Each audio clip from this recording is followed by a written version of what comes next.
If you want to quickly find anything online, learning how to search in Google Chrome is one of the easiest skills to know. In this video, I'll show you exactly how to search in Google Chrome step by step so you can get results fast, save time, and browse more efficiently. And if this tutorial helps you out, make sure to hit that like button and subscribe for more simple tech guides just like this. Let's jump right in. First, open Google Chrome on your computer or laptop. At the top of the screen, you'll see the address bar. This is also called the search bar or omnibox, and it's where you can type both website addresses and search queries.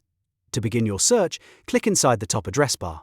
Then type in your keywords or your question. For example, you could type something like best budget laptop, how to change a password, or even a full question like how to clear browsing history in Chrome. Once you've typed your search, press enter on your keyboard.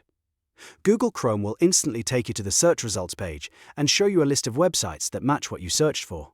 Now take a moment to look through the results. You'll usually see the most relevant results near the top with a title, a short description, and the website link. If one of the results looks useful, click on it to open that page. That's it. You've successfully searched in Google Chrome. It's simple, fast, and once you know how to do it, you can search for almost anything in just a few seconds. If you want to refine your search, you can always go back, change your keywords, and press enter again to get better results. You can also search for specific topics, websites, products, answers, or tutorials using the same method. So remember, just type your keywords or question in the top address bar, press enter on your keyboard, and click a search result from the list. If this video helped, don't forget to like, subscribe, and turn on notifications for more easy step-by-step tutorials. Thanks for watching, and I'll see you in the next one.